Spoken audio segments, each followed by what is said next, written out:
ఈ సందర్భంగా తెలియజేసుకుంటూ ఆ రకంగా ఈ యొక్క పవిత్రమైనటువంటి పాత్రికేయ వృత్తిలో సమాజ హితం కోసం, సామాజికమైనటువంటి చైతన్యం కోసం, సామాజికమైనటువంటి స్పృహతో, నిజాయితీతో ఈ యొక్క సమాజానికి సేవ చేయాలనే ఆలోచనతో పనిచేస్తున్నటువంటి జర్నలిస్టు సోదర సోదరీమణులందరికీ కూడా మరొక్కసారి మీ ద్వారా హృదయపూర్వకమైనటువంటి అభినందనలు, ధన్యవాదాలు ఈ సందర్భంగా అదేవిధంగా ఒక ఇంజనీర్, ఆయన వృత్తిలో ఒక నైపుణ్యం. జర్నలిస్టులకి నైపుణ్యంతో పాటుగా ఆ వార్తల్ని ప్రజలకు అందించాలని అంటే ఖచ్చితంగా ఆ సబ్జెక్ట్ మీద నైపుణ్యతతో పాటుగా ప్రాథమికమైనటువంటి సమాచారం అవసరం, ప్రాథమిక పరిజ్ఞానం కూడా అవసరం. అంటే ఆ రకమైనటువంటి ప్రాథమిక సమాచారం, ప్రాథమిక పరిజ్ఞానం చూసుకోవాలని అంటే ఏ రోజుకి ఆ రోజు సబ్జెక్ట్ మారుతూ ఉంటుంది, ఏ రోజుకి ఆ రోజు వార్త మారుతూ ఉంటుంది.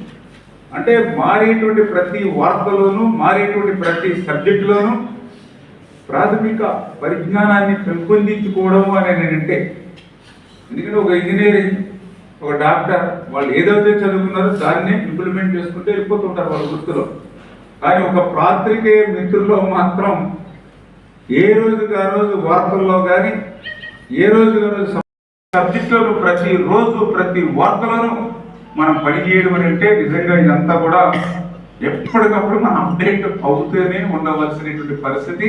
ఖచ్చితంగా ప్రతిరోజు కూడా మనం అక్షర యజ్ఞం చేసేటువంటి పరిస్థితి. ఇది అక్షర సత్యం అనేటువంటి విషయాన్ని ఈ సందర్భంగా మీ ద్వారా తెలియజేసుకుంటూ, అటువంటి జర్నలిస్టులు ఈరోజు మాతో కూడా మంచి అవినామైన సంబంధం రాజకీయాల్లోకి తీసుకెళ్తాం. కానీ ప్రజల సమస్యలు, ఇబ్బందులు, కష్టాలుంటే అవి ప్రభుత్వం దృష్టికి తీసుకెళ్ళడం కదా, వారధిలాగా జర్నలిస్టులు, మీడియా పనిచేస్తుందనే విషయం మనందరికీ కూడా తెలుస్తున్నటువంటి పరిస్థితి. అందులోనూ కూడా మీడియా ఈవేళ సమాజం కోసం మనం మంచి చేస్తే ఒక స్నేహితుడు మాదిరిగా మమ్మల్ని ప్రోత్సహిస్తుంది మీడియా. అదే మేము ఏదైనా తప్పులు కనుక చేస్తే ఒక ప్రతిపక్ష పాత్రగా కూడా మీడియా మమ్మల్ని హెచ్చరిస్తుంది. అంటే ఈరోజు మా యొక్క పెరుగుదల కానీ, తరుగుదల కానీ ఎప్పటికప్పుడు వేరే మీ మీడియా ద్వారా కూడా ఇప్పుడు కూడా మేము కూడా అనుక్షణం కూడా పరిశీలించుకొని సమాజంలో మా పాత్ర ఏ విధంగా వెళ్తుందనేది మీ యొక్క పరిజ్ఞానాన్ని ఎప్పటికప్పుడు వార్తల ద్వారా, ఇట్ల ద్వారా చూసి తెలుసుకుంటూ ముందుకు వెళ్తే ఖచ్చితంగా మేము కూడా 10 కాలాల పాటు ప్రజలకు ఎక్కువ సేవలు అందించడానికి అవకాశం ఉంటుంది.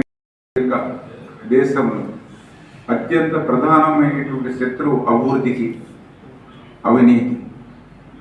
ఎందుకంటే ఈ దేశంలో ఉన్నటువంటి తెల్లదొరలు అయితే ఆ రోజు మనం పారదోలేగాం, కానీ ఈ దేశంలో ఉన్నటువంటి అవినీతిని అయితే మనం పారదోలలేకపోయాం.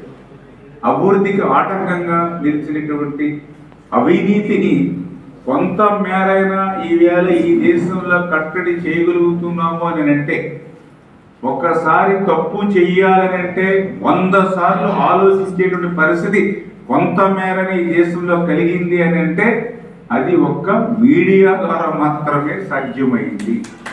అది ఉదాహరణ ఎన్నో ఉన్నాయి ఇవాళ దేశంలో. ఒక బఫోర్స్ కుంభకోణం కానీ, ఒక హర్షద్ మెహతా కానీ, ఒక కామన్వెల్త్ కానీ, ఈవేళ ఎంతో మంది కోట్ల రూపాయల ప్రజల సంపదను లూటీ చేసేటువంటి వాళ్ళు దేశాలకి పారిపోయేటువంటి పరిస్థితి కలిగింది అని అంటే అటువంటి కుంభకోణాలను సైతం పనిచేస్తున్నటువంటి జర్నలిస్టులు, మీడియా.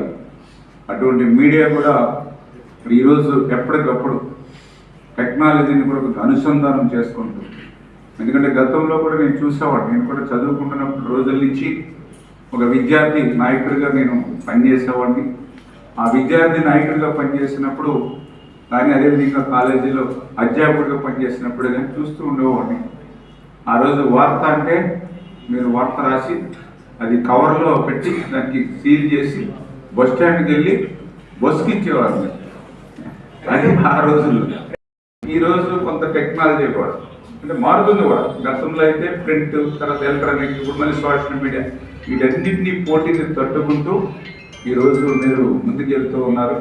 ఈ రకంగా సమాజంలో జరుగుతున్న మార్పులకు కూడా అనుగుణంగా మీరు కూడా ఎప్పటికప్పుడు మారుతూ ఈ రకంగా సమాజ హితం కోసం నిస్వార్థంగా నిజాయితీ నిండుగా పనిచేసేటువంటి పాత్రికేయ మిత్రులందరికీ కూడా మరొకసారి సందర్భంగా అభినందనలు తెలియజేసుకుంటూ అటువంటి పాత్రికేయ వృత్తికి సంబంధించినటువంటి మెలకువలు కొత్త తరానికి గ్రామీణ ప్రాంతాల్లో పనిచేసేటువంటి జర్నలిస్ట్ కూడా అందించాలనేటువంటి ఒక మంచి ఆలోచనతో ఈవేళ సిఆర్ మీడియా ఈవేళ ఇక్కడ మన జిల్లా మన పాలకులలో పెట్టడం చాలా సంతోషం.